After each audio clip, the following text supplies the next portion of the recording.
A história do rei Davi é, sem dúvida, uma das mais complexas e profundas de toda a Escritura.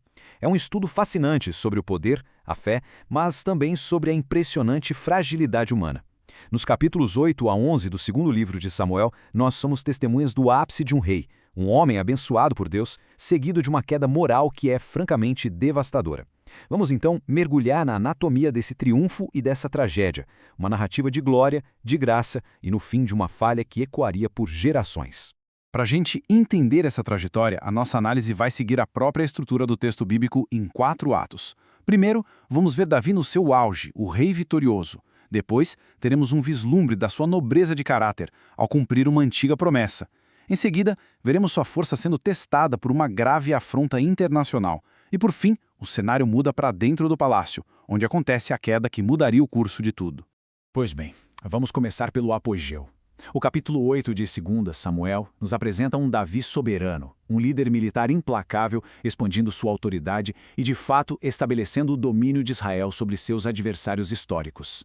A lista de nações subjugadas, como se vê, é impressionante. Dos filisteus aos edomitas, o texto descreve uma campanha militar simplesmente avassaladora. Davi não está apenas vencendo batalhas isoladas, ele está, na prática, redesenhando o mapa geopolítico da região, subjugando reinos, impondo tributos e consolidando um verdadeiro império. E no meio de tanto poder, de tanta riqueza acumulada, o texto bíblico faz questão de registrar um detalhe crucial. Davi consagra os despojos de guerra ao Senhor. Veja, esse ato de piedade nos revela um rei que, mesmo no auge da sua glória, ainda reconhece que sua força e seu sucesso vêm de uma fonte divina. No fim das contas, o próprio texto nos oferece a chave teológica para entender todo esse período com uma frase definitiva: e o Senhor dava vitórias a Davi. O sucesso dele não é atribuído apenas à sua genialidade militar, mas a uma bênção divina, explícita e contínua. Este é Davi no ponto mais alto da sua trajetória. Agora a narrativa muda. A gente sai do campo de batalha e entra nos corredores do palácio. O foco se desloca da força militar de Davi para a profundidade do seu caráter moral. Mais especificamente, a sua fidelidade a uma promessa antiga. Essa pergunta de Davi é o que move toda a narrativa do capítulo 9. Pense bem. A sua dinastia está firme, consolidada. Ele poderia simplesmente ter esquecido o passado.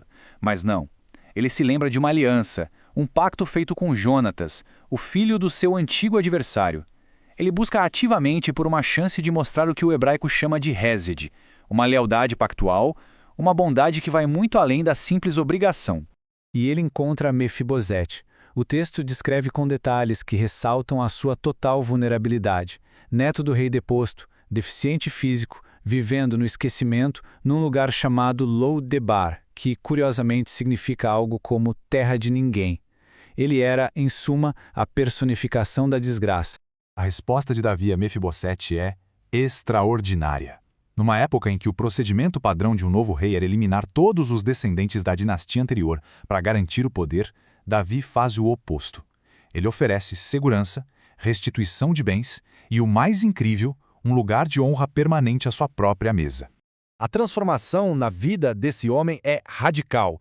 O próprio Mefibosete se via como um cão morto, talvez o símbolo máximo da insignificância. E pela graça de Davi, ele é elevado à posição de um filho do rei, com um assento cativo à mesa real. Esse ato de hesed nos revela a profundidade do caráter de Davi, neste ponto da sua vida. Bem, agora a narrativa nos leva de volta para as questões de Estado e de guerra. Mas diferente do que vimos no capítulo 8, o conflito aqui não é iniciado por Davi. Ele começa com uma provocação, uma humilhação pública que exige inevitavelmente uma resposta. A cena descrita é quase inacreditável. Um gesto de boa vontade diplomática de Davi é recebido com uma suspeita paranoica e resulta numa humilhação pública grotesca dos seus embaixadores. Raspar a barba, cortar as vestes daquela maneira, aquilo era um insulto da mais alta ordem no Antigo Oriente Próximo, um ataque direto à honra do rei que eles representavam. Percebendo a gravidade do que fizeram, os amonitas nem esperam pela reação. Eles imediatamente se preparam para a guerra, contratando uma força mercenária massiva. O que começou como um insulto diplomático, agora escala para um conflito militar em larga escala, mais uma vez testando o poderio de Israel.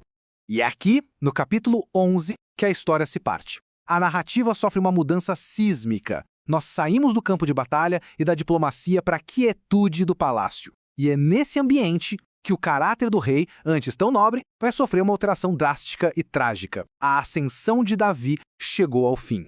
A primeira frase do capítulo já nos dá um sinal do problema. A guerra contra os amonitas continua, o exército de Israel está no campo de batalha, mas o rei, que deveria estar liderando seus homens, está em casa. É a ociosidade de Davi em Jerusalém que cria o vácuo moral onde a tragédia vai se desenrolar.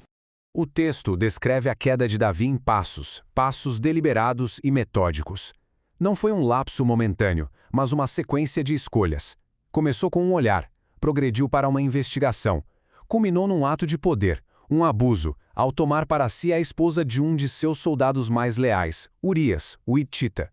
E quando a consequência do adultério se torna evidente, a corrupção de Davi se aprofunda. Ele arquiteta um plano para encobrir seu pecado, mas a integridade de Urias frustra seus esforços. A lealdade do soldado que se recusa a ter conforto enquanto seus companheiros estão em perigo serve como um espelho que apenas reflete a desonra do seu rei. Um pecado leva a outro. Frustrado em sua tentativa de engano, Davi desce ao nível mais baixo, o assassinato por procuração. Ele usa sua autoridade real não para proteger, mas para decretar a morte de um homem inocente. A carta que ele envia com o próprio Urias, selando o destino dele, é talvez o documento mais frio e calculado de toda a sua vida. A notícia volta para Jerusalém, fria, objetiva. O plano funcionou. O adultério foi encoberto pelo assassinato. Para o mundo, Urias era um herói que caiu em batalha. Mas o rei e seu general, eles sabiam a verdade. E a narrativa do capítulo 11 termina com esta frase, curta, mas absolutamente devastadora. Davi pode ter enganado a todos, pode ter conseguido o que queria, mas o narrador nos deixa com o veredito final, o único que realmente importa. É um julgamento divino que paira sobre a história, preparando o palco para todas as consequências que ainda viriam. Esta é uma produção da Primeira Igreja Batista de Guarulhos, um ponto de encontro entre Jesus e o pecador. A história de Davi nos força a confrontar a fragilidade do coração humano, mesmo no auge da bênção e do poder. Para continuar essa reflexão teológica, inscreva-se no canal, curta esta análise e compartilhe suas impressões nos comentários. Fica a pergunta: qual lição podemos tirar da ascensão e da queda de Davi?